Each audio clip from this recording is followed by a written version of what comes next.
سلام میگم به بینندگان عزیز رادیو زودی، به همه اون کاربران بینیاد گرامی ما که بازم چند روزهای پیشتر امروز هم ما را همراهی دارند تا اینکه در چند دقیقه دیگر خبرهای تازه تاجیکستان و جهان را بشنوند. شعله گل خوجه هستم و امروز هفتم دکبر است، روز جمعه مبارک. این روز رو برای همه شما بینندگان عزیز شاد باش میگم. روز خیر است، روز گفتن حرفای خوب است و امیدوارم که این روز رو به خوبی پشت سر کنید بینندگان عزیز و چون همیشه برای ما وفادار بمانید و خبرهای تازه رو با ما یک جایه بشنوید و از ما بفهمید. خب قبل از اون که به خبرها شروع کنم، چون همیشه رو میاریم به وضع باد و هوای کشورها، در پراگ پایتخت چیخه که از اینجا من با شما از اون صحبت دارم، امروز هوا نسبتا گرم است، 12 درجه، احتمال می رود که در دوام روز باران بارد. در مسکو زمستان حکم می‌راند، هوا برفی است و سردی 4 درجه را تشکیل می‌دهد. در نظر است که امروز هوای دوشنبه تقریباً و ابری شود، گرمی تا 14 درجه برسد. شبانه باریدن باران پیشگویی می‌شود. خب بینندگان عزیز، متاسفانه صحبت امروزه را مجبورم با یک خبری ناخوش شروع کنم. صبح دیروز در پی یک صدمه نقلیاتی در کراسنودار روسیه 6 شهروند تاجیکستان که همگی عضو یک عائله بودند هلاک شدگان ساکنان ناحیه فیض‌آباد بودند. صدبرگ شریپوی 68 ساله و 3 نبیرش، یکی 18 ساله، دومی 10 ساله و سومی همگی 8 سال داشته است.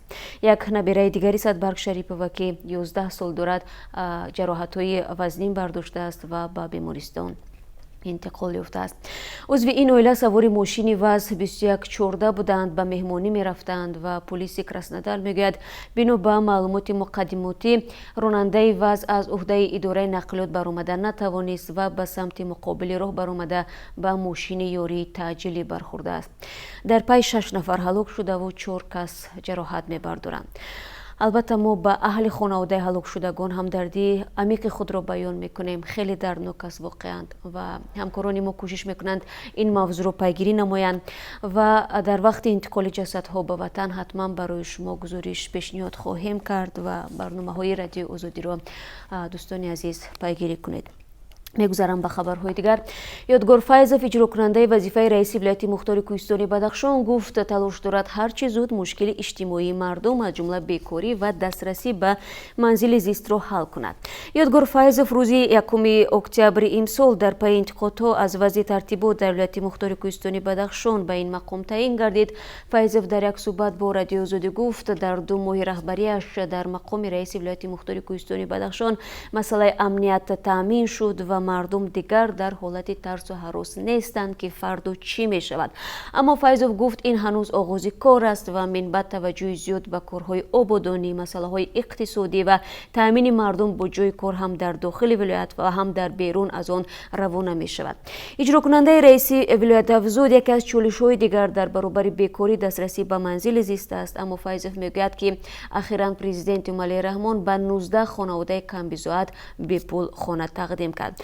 بینندگان عزیز، اگر این صحبت برای شما جالب بود پس میتوانید شکل مفصل آن را در سامانه ما www.azadi.org بخوانید. دادگاه ناحیه اسمالنسکی شهر سنت پترزبورگ فیروز قلاوورов شهروند تاجیکستان را که برای آمادگی به انجام عمل تروریستی در کلیسای قزانی سنت پترزبورگ متهم میشد به 3.5 سال زندان محکوم کرد. در این باره رسانه‌های روسیه با تکیه به کانال تلگرامی اتحادیه خدمات مطبوعاتی دادگاه سنت پترزبورگ خبر دادند. بر پایه این اطلاع فیروز قلاوورов در محبس نظامش عمومی نگهداری می شود. او به نگاه داشتن یا فروختن مواد ترکنده و همچنین خبر ندادن از جنایت گناهکار دانسته شده است. اما با نوشته این منبع خود فیروز قلاوورов این اتهامات را رد کرده است. در اواخر سال 2017 یک گروهی 7 نفری بازداشت شدند که به گفته مقامات روسیه قصد انجام حمله تروریستی را داشتند. پس از بازداشت آنها روز 17 دکبر سال گذشته دادگاه حکم کرد که فیروز قلاوورov همراه با شامل اومارگاجیف از داغستان و علیسخان اسمورزیف از اینگوشستان تا 14 ینور در بازداشت میمونند. مقامات روسیه میگویند این 3 نفر با رهبری یوگنی یفیموف میخواستند روز 16 دکبر به کلیسای قزان سنت پترزبورگ حمله انجام دهند. پس از بازداشت کرمل اعلام کرد که با کمک سازمان استخباراتی آمریکا از این حمله تروریستی در شهر سنت پترزبورگ پیشگیری شده است. در اطلاعیه حکومت روسیه گفته میشد که گمانبران قصد داشتند در کلیسای قزان سنت پترزبورگ و چند جای دیگری سرودم این شهر حمله انجام بدهند. موضوع روسیه رو ادامه میدیم. ماریا زخارова سخنگوی وزارت امور خارجه روسیه گفت اظهارات سخنگوی سروزیر ارمنستان ارمن یگویان باعث تشویش شده است. در این باره زخارova به آژانس خبری تپت ام خبر داد. گپ در مورد اظهارات یگویان در رابطه با گفته یوری اوشاکوف یاور ولادیمیر پوتین رئیس جمهوری روسیه می رود. اوشاکوف اخیراً گفت که همایش سران کشورهای عضو سپاه که روز 6 دکبر در سنت پترزبورگ دایر گردید با خواهش جانب ارمنستان موقوف گذاشته شد. اما ایگویان سخنهای اوشاکوف را رد کرد. پیش از این نیکول پاشینیان اجرا کننده سروزیر ارمنستان گفته بود که همایش سران کشورهای عضو سپاه بعد زنگ تلفنی ولادیمیر پوتین که خواهش کرده است تا زمان حاصل شدن همراهی در مسئله انتخاب رهبر سپاه همایش برگزار نشود موقوف گذاشته شد. کشورهای عضو سازمان سپاه پس از آنکه که ارمنستان نماینده خود یوری خاچاتوروف را از رهبری این سازمان بازخواند کرد مورد بحث کشورها قرار دارد. ارمنستان پافشاری دارد که نماینده دیگری خود را به حیث رئیس این سازمان پیشبری میکند، اما جانب بلاروس تقاضا دارد که نوبت ارمنستان پایان آمده باید نماینده بلاروس سربر سپاه انتخاب شود. نمایندگان طرفهای درگیر در جنگ یمن روز پنجشنبه 6 دکبر در مذاکراتی که با میانجیگری سازمان ملل متحد در شویتس برگزار شد شرکت کردند. مذاکرات صلح برای پایان دادن به جنگ 3 ساله یمن با امیدهای زیاد ولی در عین حال با ناباوری به نتیجه های آن آغاز شد. مارتین گریفیتس فرستاده خاص سازمان ملل متحد در بحران یمن گفت که جانب‌ها در قدم اول درباره مبادله اسیران و زندانیان به سازش رسیدند. به گفته او از عملکرد جانب‌های درگیر در هفته‌های اخیر چنین برداشت می‌شود که آنها در کاهش جنگ جدی هستند. آقای مارتین گریفیتس از آنها خواست در امر کاهش جنگ و در نتیجه از بین بردن مصیبت‌های مردم در فقیرترین کشور جهان عرب گام بردارند. به گفته سازمان ملل متحد جنگ یمن شدیدترین فاجعه بشری جهان را به وجود آورده و حداقل 10,000 غیر نظامی جان خود را از دست دادند، اما به گفته نهادهای کمک رسان و کارشناسان شماره واقعی تلفات از این بیشتر است. ایالات متحده آمریکا میگوید روسیه باید تولید موشک‌های نواتر 9M729 و پایگاه‌های آن را قطع کند و یا مطابق به عهدنامه موشک‌های میان پرواز هسته‌ای مسافه پرواز این نوع موشک‌ها را کاهش بدهد. در حال برعکس آمریکا از این عهدنامه دوران جنگ سرد بیرون خواهد شد. روز 6 دکبر در یک صحبت تلفنی معاون کاتب دولتی آمریکا اندره تومپسون گفت موشک یاد شده و پایگاه آن به معیارهای عهدنامه سال 1987 مطابق نیستند. ماه اکتبر پرزیدنت آمریکا دونالد ترامپ اظهار کرد که روسیه خلاف عهدنامه عمل میکند. همچنین او یادآور شد که کشورهای شبیه چین یگان عهدنامه امضا نکردند و میتوانند بدون محدودیت موشک‌های میان پرواز هسته‌ای را تولید و مستقر کنند. روز 4 دکبر آمریکا به روسیه 2 ماه تا کمبودی‌های یاد شده را رفع کند مهلت داد. مسکو هر گونه عیبنامه را رد کرده در مقابل اصرار می‌ورزد که بعضی عنصرهای موشک‌های آمریکایی مستقر در اروپا برخلاف عهدنامه جایگیر شدند، ولی واشنگتن این نقطه نظری مسکو را قبول ندارد. نگاه می‌اندازیم به گرجستان. وزارت امور داخل گرجستان خبر می‌دهد که 6 دکبر میندیا گوگوچوری داماد پرزیدنت این کشور گیورگی مارگویلاشویلی با اتهام نگهداشت غیرقانونی اسلحه بازداشت شد. به قول وزارت گوگوچوری و یک همراهش بر پایه شکایت مورد پیگرد افسران پلیس قرار داشتند وقتی کوف در منزل آنها در شهر تبلیسی 2 تپانچه و سپر تیرناگذار را پیدا کردند. پلیس باور دارد که تپانچه‌ها ҳоро дар арафаи кофтуков аз манзил ба берун бардофтанд. Гого чӯре ки шавҳари духтархонди президент Маргвелишвили мебошад чандин дафъа боздошт шудааст, вале ҳеҷ гоҳ ӯро дар ягон ҷиноят айбдор надонистанд. ҷои ёдоварист ки дар тӯли 2 соли ахир гагачӯри 2 дафъа бо ҷароҳатҳо аз силои оташфишон дар шифохона муолиҷа гирифтааст. зимнан бинандагони азиз, ҳафтаи гузашта дар Гурҷистон тавре шумо хабар доред интихоботи президентӣ баргузор шуд ва то ба маснат гузаштани президенти нав ҳамагӣ чанд рӯзи дигар боқӣ монда аст.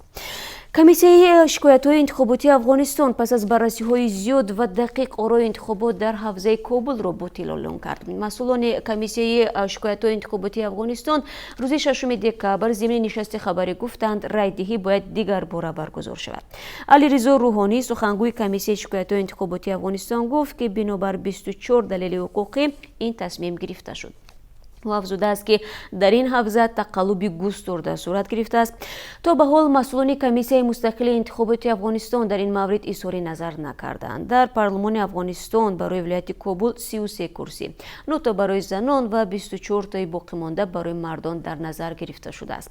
Барои ба даст овардани ин курсиҳо ҳудуди 800 нафар худро номзад карда буданд. Қабл аз ин ҳам ниҳодҳои нозири интихобот низ гуфта буданд ки тақаллубҳои густурда дар интихоботи маҷлиси намояндагон дар Кобул сурат гирифтааст ва боздошту зери пайгард қарор гирифтани бархе аз аъзои комиссияи интихоботӣ дар ин ҳавза дар пайванд бо ин тақаллуб нишон медиҳад ки ин интихобот эътибор надорад.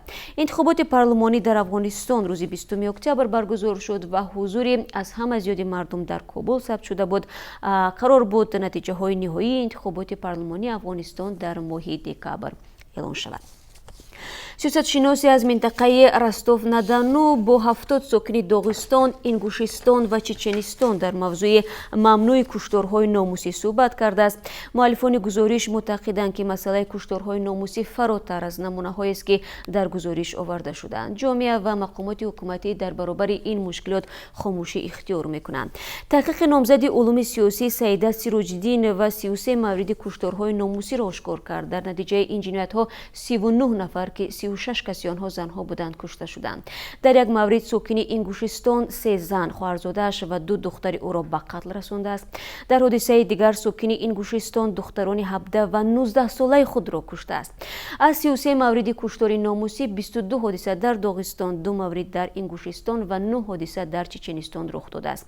Доғистон дар робита ба кушторҳои номусӣ дар ҷои аввал қарор дорад, аммо на барои он ки дар ин қаламрав чунин ҳодисаҳо бештар ба вуқӯъ мепайванданд, балки мақомот ба онҳо вокуниш нишон медиҳад ва тафтиш мекунанд. ба маълумоти Созмони Милали Муттаҳид ҳама сола дар ҷаҳон дасти кам 5000 куштори номусӣ анҷом мешавад ва аз 7 декабр бо ҳадафи ҷилавгирӣ аз пулшӯии Британия ироаи раводити сармоягузорӣ ба хориҷони савратмандро қатъ мекунад. додани виза эҳтимол соли 2019 дубора аз сар гирифта мешавад. дар ин бора Блумберг рӯзи 6 декабр бо такя ба вазорати умури дохилии Британия хабар дод. раводити тиллоӣ асосан ба хориҷиҳое дода мешавад ки ба иқтисоди Британия на кам аз 2 миллион фунт стерлинг сармоягузорӣ кунанд. қаблан хабар дода шуд ки Лондон мехоҳад раванди дарёфти визаи тиллоиро шадидтар кунад. ба тартиби нав гирифтани виза талаботе мисли тафтиши молӣ ва манфиатҳои тиҷоратии довталаб ворид мешавад. бондҳои давлатӣ ки ҳаққи иқомат дар ин кишварро таъмин мекунанд аз рӯйхати сармоягузориҳо соқит мешаванд. ҳамчунин довталабон бояд исбот кунанд ки маблағи сармоягузорӣ то замони дархости раҳодӣ 2 сол дар ихтиёри онҳо буда аст. хуб бинандагони азиз, ба ҳамаи онҳое ки ин лаҳзаҳо ба мо пайвастанд бори дигар дуруд мефиристам ва ташаккур мегӯям ки дар ин субҳи барвақт моро ҳамроҳӣ доред. хуб ман Шалои Гулхоҷа тақдими хабарҳоро аз Тоҷикистон ва ҷаҳон идома медиҳам ва рӯ меорам ба хабарҳои дигар. як муҳоҷири узбек ҳамтои тоҷикашро бераҳмона куштааст. сомонаи новости Волгоград-ру хабар дод ки куштори бераҳмона субҳи рӯзи 5 декабр дар деҳаи Бахтиёровкаи ноҳияи Ленини вилояти Волгогради Русия дар як корхонаи чорвопарварӣ рух додааст.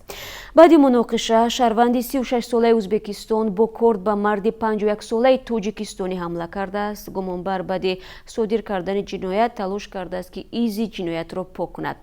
сари ҳамкорашро бурида ва онро дар тафдон партофтааст. боқӣ мондаи ҷасадро дар гилем печонида дар дохили алаф пинҳон намудааст, хабар доданд мақомоти Волгоград.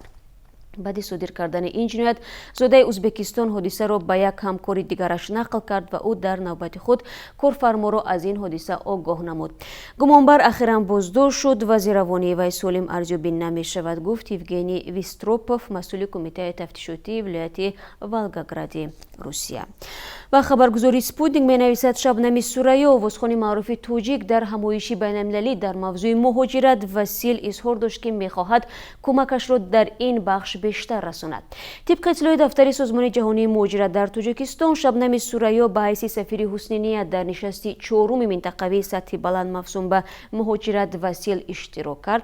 آوازخوان توجیک ضمن این همایشی بین المللی که در شهر استانا برگزار شد عزمش برای ارائه کمک در بخش سیل و مهاجرت را بیان نمود.